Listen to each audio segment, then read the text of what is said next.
Interview.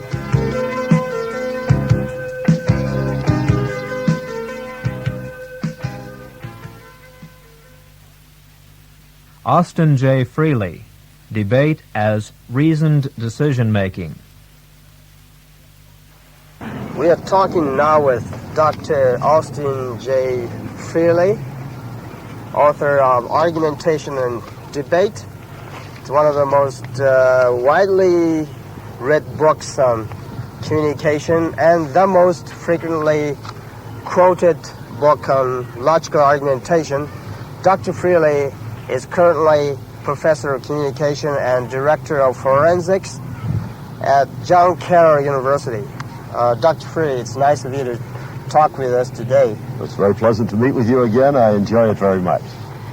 We are from Japan, a country where it's very difficult to say no.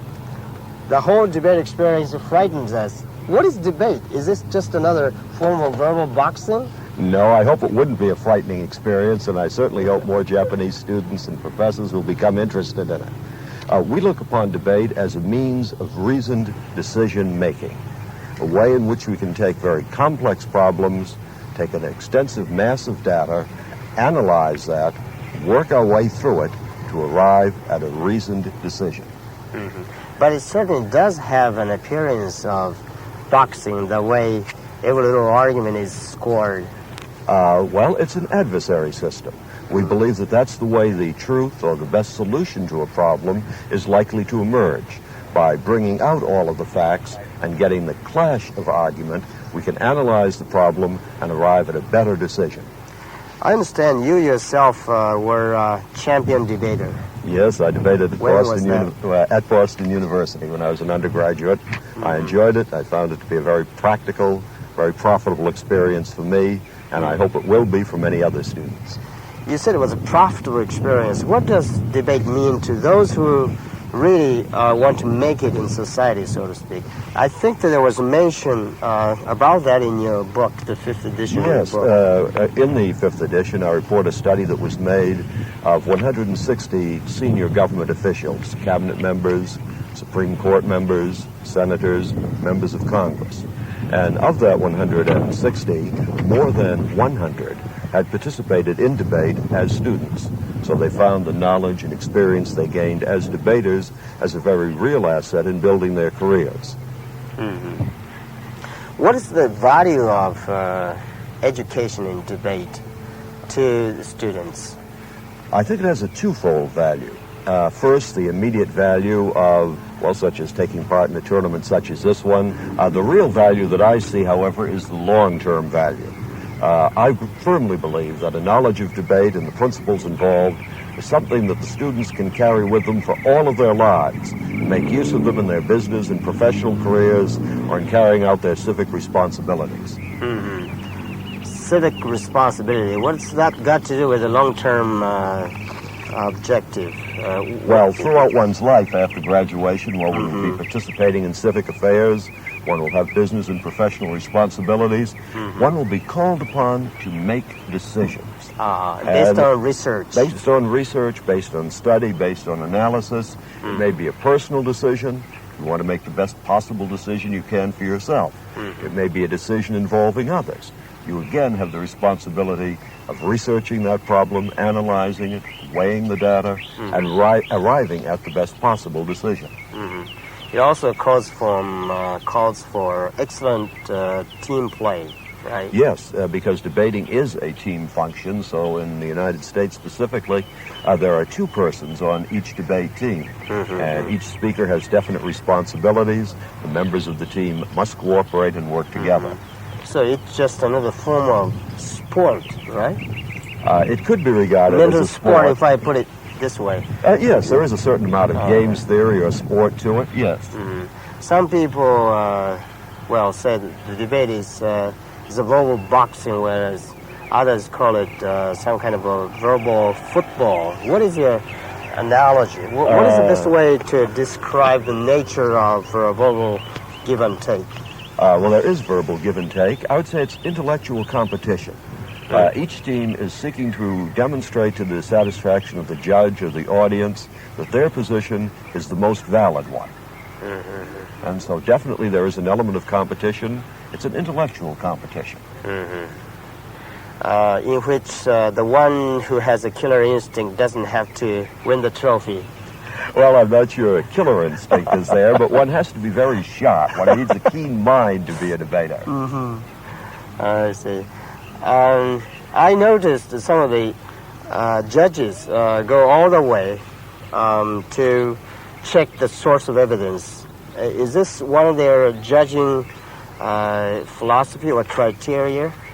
Well, one of the rules that we have in the National Debate Tournament is that when the debaters introduce evidence into the debate, they must be able to document that particular evidence. So if there is some particular question, which is the most recent piece of evidence, did the debater read that particular piece of evidence accurately? Then at the conclusion of the round, the judge can call for that evidence and examine it. So the judging philosophy varies with each judge, right? Not with each judge, but there are several distinct judging philosophies going. We have what is known as the issues judge, we have the policymaker judge, we have the hypothesis tester judge, we have several different theories that are going. But interestingly enough, we find that although the judge will have a particular theory of judging, most are willing to accommodate to the arguments as they are presented by the debater, adapt the paradigm of judging recommended by the debater, and render the decision based on that.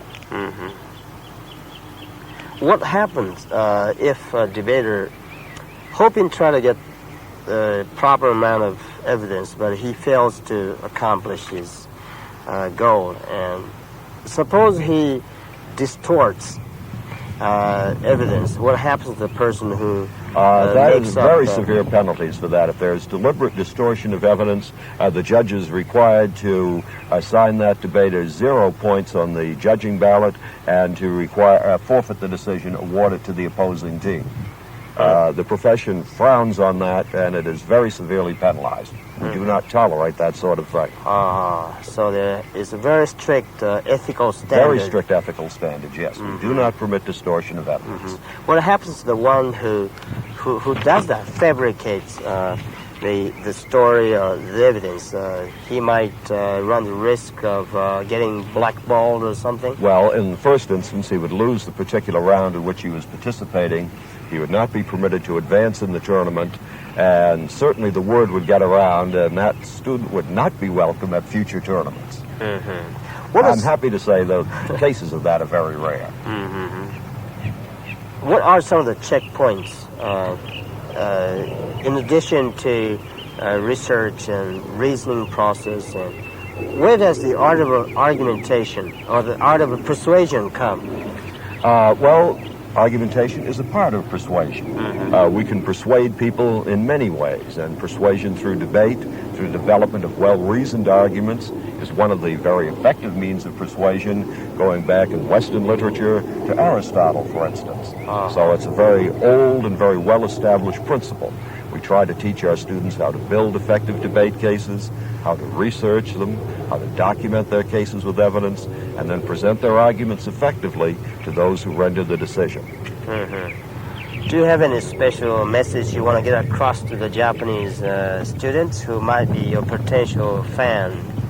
Well, I hope someday. I have visited Japan. I was there for Expo 70. And I hope to come again and hope to meet some Japanese students. I would encourage them to take part in debate. I think you'll find it a very worthwhile experience. Thank you very much for your very precious time, Dr. Friedrich. Interview, Thomas Kane. Debate as intellectual competition. Congratulations, Dr. King. Thank you very much. You must be proud of these two boys. Very proud. They work very hard. Could you give us some of the background information on how they have been preparing for this particular 1981 debate? In America, the debate topic comes out on July 15th, and the hard-working debaters begin working almost immediately. And competition begins in October and really goes through the entire year until this moment. What exactly have you been doing other than babysitting? One has to do a lot of analysis of the topic, understand the various cases that a team might use, and also help them construct their own affirmative case, help them work out arguments on negative cases. And when I go to a tournament, I judge, although of course I don't judge my own team, but when I judge other very strong teams, then I can help them with arguments when they debate against the team. You see. What are the toughest experience you've had so far? Well, this tournament, because given the way the seeding operated in the quarterfinals, we debated Wayne State University, which is a very excellent team, and were able to win, and then debated University of Kentucky, which is a very, very difficult team to beat, and then we were able to, and then Dartmouth College, we debated many times during the year, and just three very excellent teams. And to be fortunate enough to be victorious in all three of them I'm just very pleased. What was your first reaction to the last final? You think you had a sense that you had won? I was pacing outside during most of the debate, but after the debate was over, many people in the audience said that they thought that we had a good chance. So I was encouraged and hopeful. Could you tell us a little bit about the technical side of this strategy? I mean, why Pittsburgh won? Crucial. Sure. Reason. I think that probably most crucially that on the negative they were able to show there was not very much significance, that there was no reason for change. And as you know from debate in Japan, that's a reason for voting negative. And they had very good evidence that was able to indicate they that. They dropped the topicality argument purposely? Yes, because they decided part of the tactic to go for the arguments that you think you're winning, and the arguments that you have a good chance of winning. It worked very much, did it? Yes, very much so. What is the best way to describe the nature of debating, in your opinion, Dr. Kane? One word. In my judgment, it attracts the very best and brightest students in America. And there are many universities in America, as you know. And when the University of Pittsburgh debates Dartmouth or Kentucky, it means that you're debating the very brightest students from those campuses. And in that sense, it's intellectual competition, very stimulating, attracts bright students. It's meant a sport as well. Yes, and the 62 colleges that were represented here, I think that you have among the brightest people in America. And I think 20, 30 years from now, some of them will be U.S. senators, some of them will be judges, some of them will be very prestigious lawyers, and it's very good training. Okay. Thank you very much, Dr. Kane, that you're off the hook right now. You can have a good night's sleep. Thank you very much. Thank you. Turn to side B.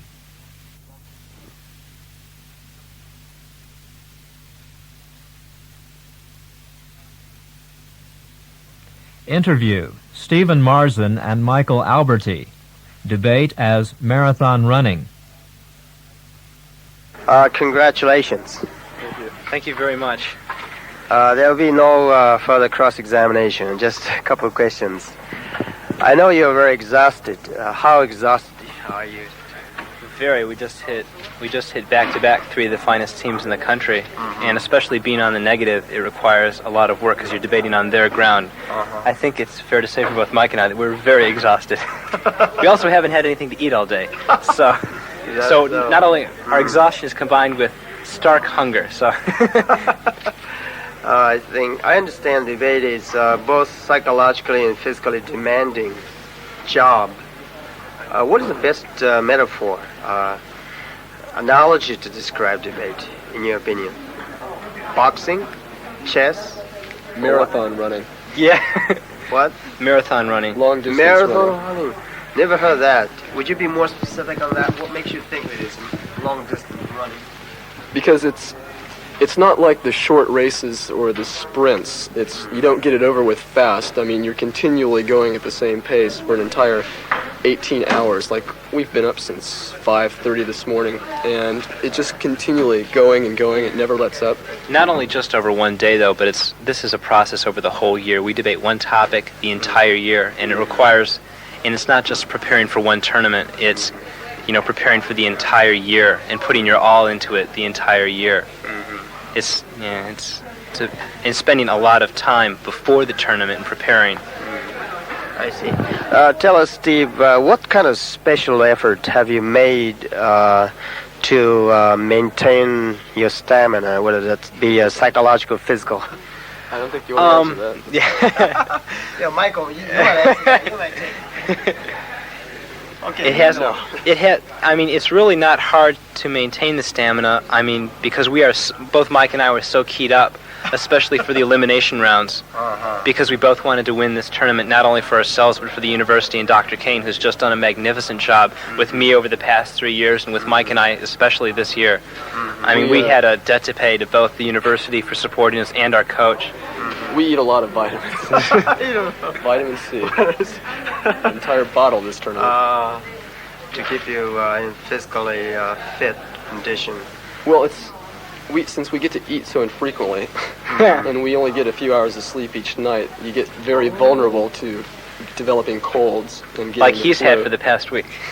But at least you have to have enough strength to carry 4 or 5 pieces of baggage and. But the spirit is always willing, even if the flesh is weak, so we continue. You have a beautiful way of putting it, Steve. Well, you asked for a metaphor, so. Okay, how many rounds have you fought to come this far? Over the year? Over the year. Over 100, easy. About 125. 125. And that's, each round is like almost 2 hours, so. And it's very intense Magnify during that the out. 2 hours. It's like, This means the whole proposition is part of your system by now, right? it will be for about the next 15 minutes, and then you're not going to think about it anymore. How many cards did you use as evidence cards? 500,000, maybe. Well, Mike would say I carry around several thousand more than I've ever used in my life, but I have approximately 12 drawers of evidence, and they're, over 1,000. I think between 1,000 and 2,000 in each file drawer, and Mike's got gobs of evidence as well. So it's a little under 100,000 cards. 100,000. Why do you use so many cards for? To use as well, there are a lot of cases you know, have to be prepared for. Someone might get the message. They have. Yes, it's also used for intimidation. When you have nothing else left, you just pull out the old file drawers and try to make them think you've got something to argue. And on snowy days, it's weight in the trunk to keep the car from skidding. Yeah. No, actually, it is really just research on other people's cases to keep up. Yes. In addition to research, what do you have to let them get the message?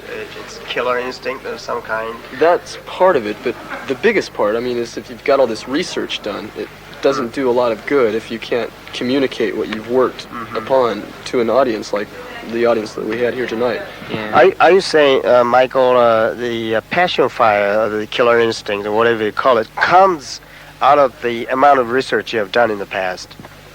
Yes, and towards the end of the year like this, when we start debating people that we've been debating all year long, rivalries develop. Like this final round was with Dartmouth, one of our biggest rivalries. Yeah, we've debated them 5 times previously, and in a couple other final rounds, as a matter of fact. So this is a historic rivalry. Well, it's a very broad and open-ended question. Lastly, what does debate mean to you both? First, Steve, what does that mean to you in your life? $64,000 question. For the past 6 years, debate has been the most important element of my life. It's been invaluable for me as far as classes. It teaches poise in stressful situations.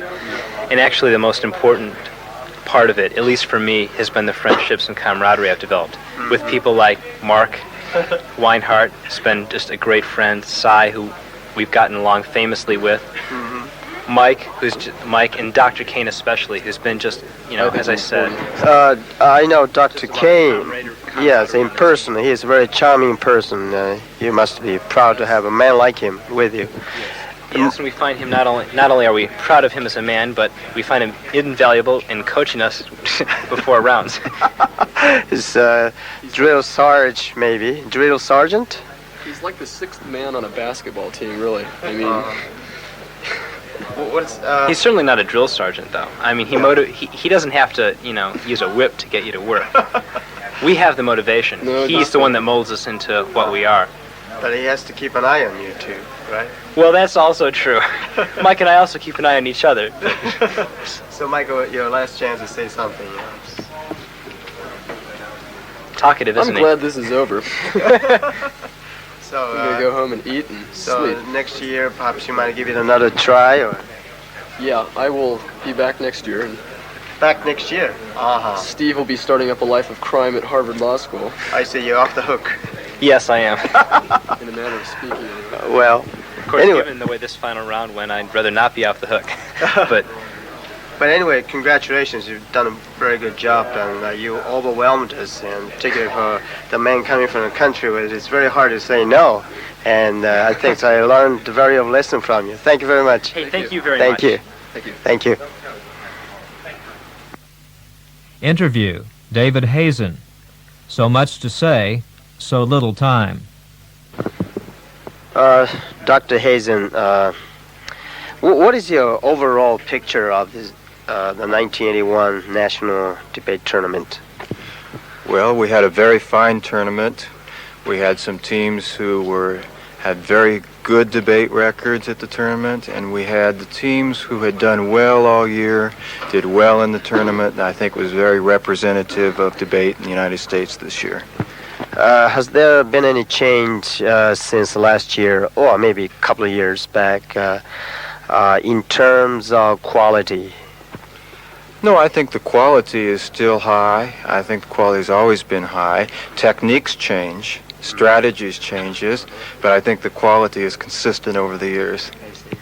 I understand your forensic activity has come a long way, and what are the significant changes in the recent couple of years, particularly with respect to technique? Well, I think you see a lot more emphasis upon evidence and on analytical ability instead of just speaking ability, in addition to speaking ability. So people are very interested in what is your support for your arguments, what is the evidence to support your arguments, and to critically analyze as many aspects of a problem as possible. Mm-hmm. This means they have to speak faster and faster and faster. It means that you have so much to say, there's a constant motivation to speak fast because you have so much you want to say and so little time. But for Japanese coming from a country, where it's very hard to say no straight, directly, it's very hard for us to follow their arguments because they talk too fast, and there are a number of schools of thoughts as to the speed of speaking. What, in your opinion, how fast does the average national debate tournament speaker speak per minute? I can only estimate, probably 200 words a minute or more, but it varies. I think, obviously, a debater here is not debating to the general public. They're debating to trained specialists, judges, people who are familiar with the speed of the debate. And a debater here, if they went and spoke to a general audience, would not speak like this. They would speak in a much slower, in a speed and way that is more comprehensible to the general audience. Could you put this national debate tournament in a historical perspective? Yes, the National Debate Tournament was founded 30-some years ago at the West Point Academy. It was there until 1967 at the U.S. Military Academy. Then it was taken over by the American Forensic Association, and each year has moved to a different location. We've evolved our procedures. More teams compete in the tournament, more competitive procedures to get in the tournament, qualifying through districts, looking at records overall each year. So it's grown, become more competitive, more people, and more people have had an opportunity to qualify and have done so over the years.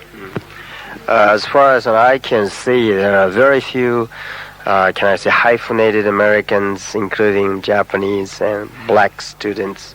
What is the reason for that? I'm not sure I honestly know. We have had over the years a number of very fine debaters who were black or of other ethnic backgrounds, and they have competed very well.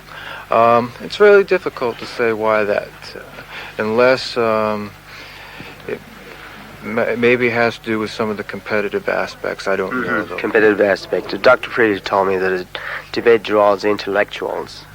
Well, I don't think that would be a reason, because I think ethnic Americans are just as smart and intellectual as any others. But these debaters is going to be streamlined into society, so to speak. Am I correct? Well, these are people who are probably going to move into professional positions. Would be more specific? Well, a lot of the people in debate are looking forward to careers in law, or in working in some form of teaching, or some kind of professional career that will allow them to use these kinds of thinking, analytical abilities that they... Including public relations practitioners, lobbyists, and saying to boycott Japanese products?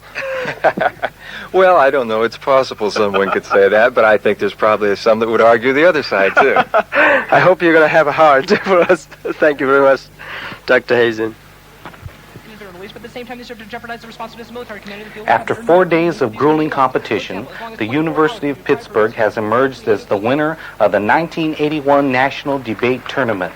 According to the panel of judges, Michael Alberti and Stephen Marzern of the University of Pittsburgh successfully argued the negative side of the proposition should the United States significantly increase its foreign military commitment.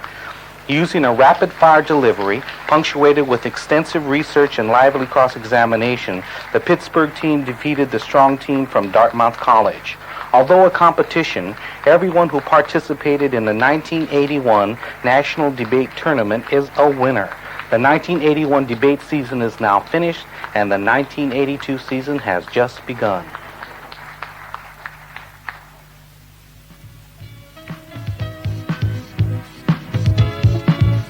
This is the end of Tape 2. In order to improve your English, please listen to the tapes many times. Please don't become discouraged. Good luck in your studies.